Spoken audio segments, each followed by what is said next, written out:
Shalom Bapak Ibu, saudara-saudariku yang terkasih dalam Kristus Yesus. Kita bertemu lagi dalam acara Satu Bagi. Sapaan Tuhan bagi kita hari ini Sabtu tanggal 3 September tahun 2022. Namun sebelumnya mari kita bersatu di dalam doa. Damai sejahtera Allah yang melampaui segala akal, itulah yang memelihara hati dan pikiranmu di dalam Kristus Yesus Tuhan kita. Amin. Saudara yang terkasih, adapun yang menjadi sapaan Tuhan bagi kita di hari ini terangkat dari kitab Keluaran pasal yang ke-20 ayat yang keempat. Demikian firman-Nya. Jangan membuat bagimu patung yang menyerupai apapun yang ada di langit di atas, atau yang ada di bumi di bawah, atau yang ada di dalam air di bawah bumi.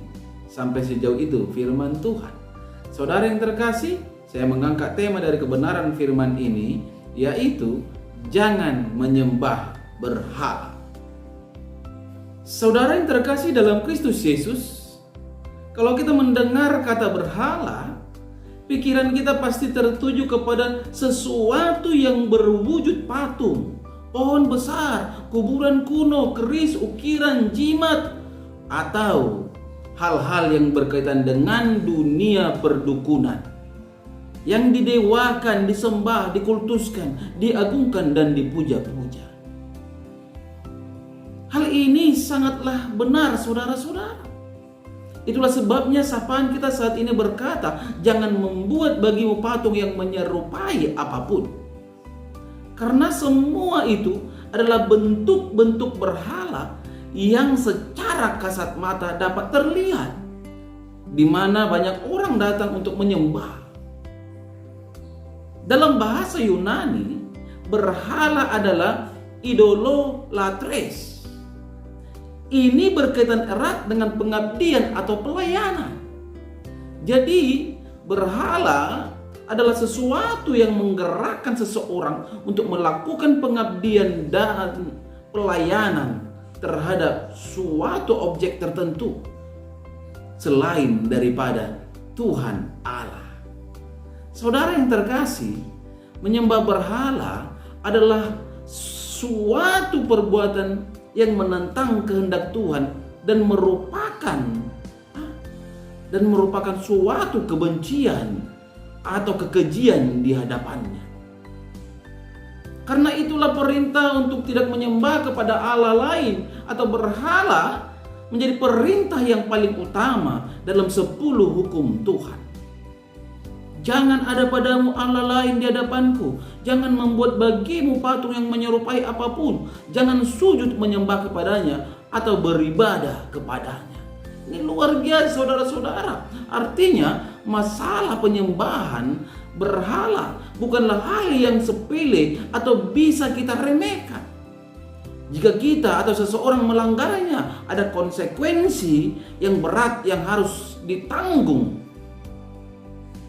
Jika kita melanggarnya, saudara-saudara. Untuk itu, melalui sapaan ini, marilah kita membuang jauh-jauh yang dikatakan berhala dari hidup kita. Karena kita ini adalah orang yang percaya kepada Kristus Yesus.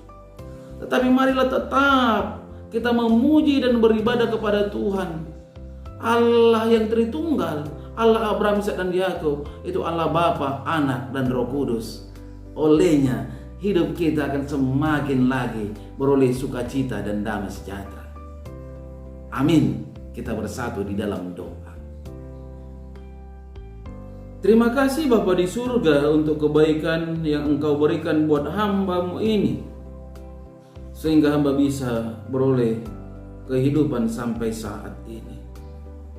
Tuhan Yesus, terlebih lagi sapaan-Mu yang telah berkumandang melalui media YouTube di pagi hari ini juga semata-mata hanya dikarenakan kebaikan Tuhan.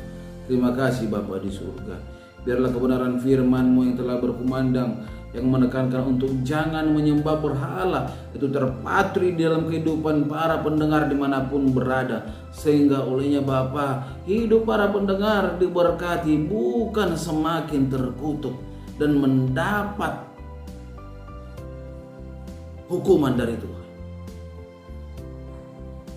Kiranya para pendengar dimanapun berada semakin lagi beroleh sukacita oleh kebenaran firman-Mu yang tertanam dan terpatri di dalam kehidupan mereka. Dalam nama-Mu Kristus Yesus, hamba berdoa dan mengucap syukur. Amin. Salam buat kita semua. Salam sehat.